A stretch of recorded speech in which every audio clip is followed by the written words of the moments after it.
और बुलेट। घर के बाहर फट फट फट की जोर से आवाज हुई। सीमा को लगा कि पटाखे फूट रहे हैं। वो डर के मारे घर से बाहर निकली।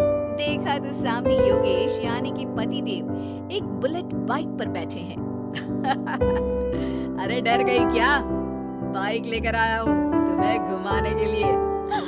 सच में? मुझे लगा पटाखे फूट रहे हैं। अरे पटाखे भी फूटेंगे और मिठाई भी बटेगी। माँ को तो बुलाओ। माँ भी बाहर आ जाती है। अरे योगेश बेटा, इतनी जल्दी आ गया। और ये गाड़ी किसकी है? साहब की है? हाँ माँ, तुम्हारा बेटा साहब से कम है क्या?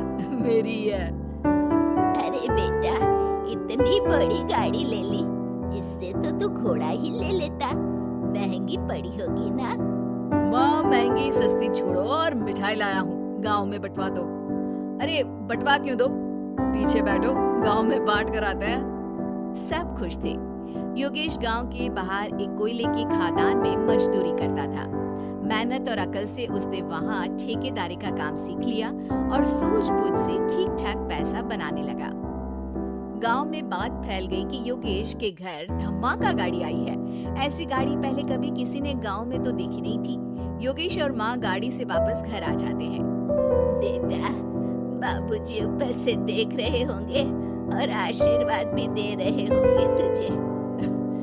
वो होते तो उनको भी घुमाता माँ। पूरे गांव में नाच नाच के मिठाई बांटने जाते। जैसे मैंने नाच नाच के बांटी थी जब वो अपने लिए एक साइकिल लेकर आए थे। बस बस, बाबूजी दो बात भी सुनाते कि फटफट वाली फटफटी ले आया।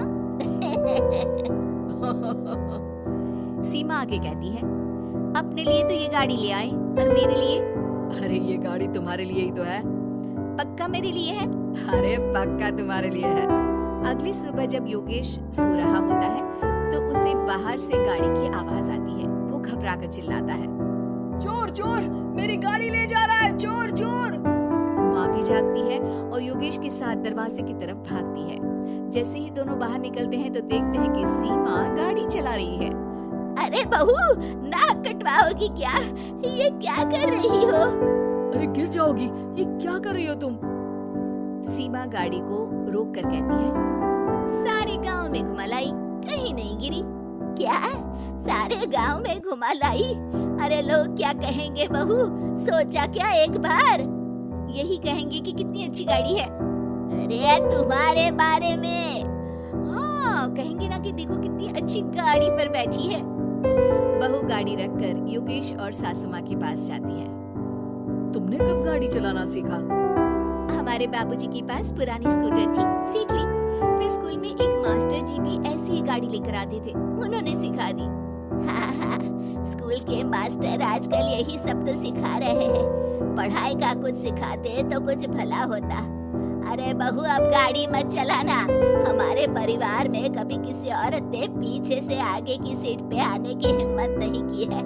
तुम भी मत करना, समझी? जी समझ गई माँ जी। सीमा सास की बात सुनकर चुपचाप रसोई में जाकर उदास होकर खाना पकाने लगी है।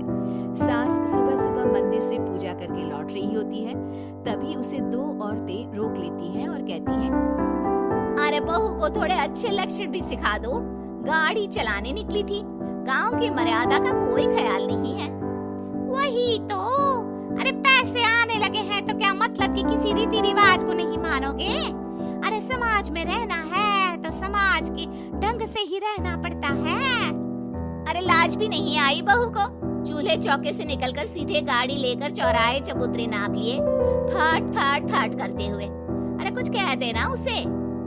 अरे ये क्या कहेगी, बूढ़ी सास है, इनकी थोड़ी ना चलती होगी घर में। हाँ, बहू की ही चलती होगी, मर्जी भी और गाड़ी भी।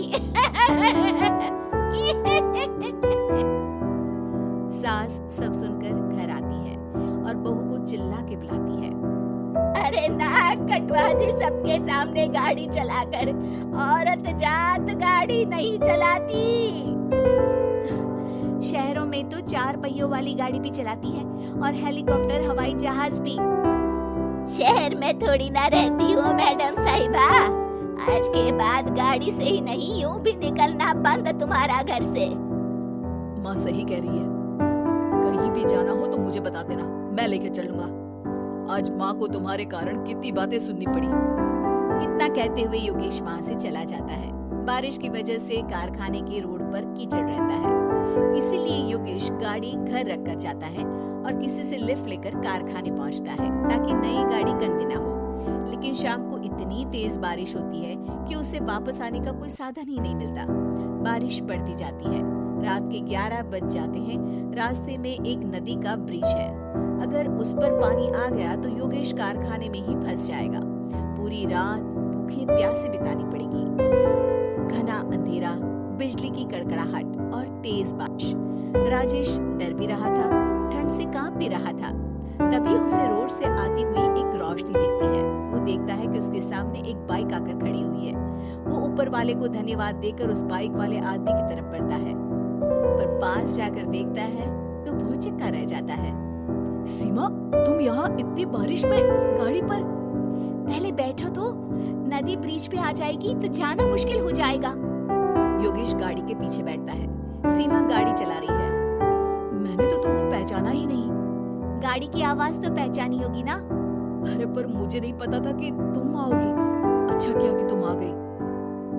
माँ नहीं आने दे रही थी, पर हमेशा पति पत्नी की रक्षा थोड़ी ना करेगा, पत्नी को भी तो करनी चाहिए।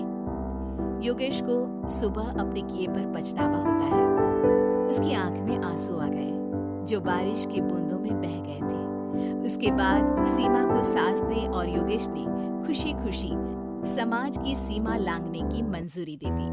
अब वो जहाँ भी जाती फट फट फट गाड़ी पे ही जाती।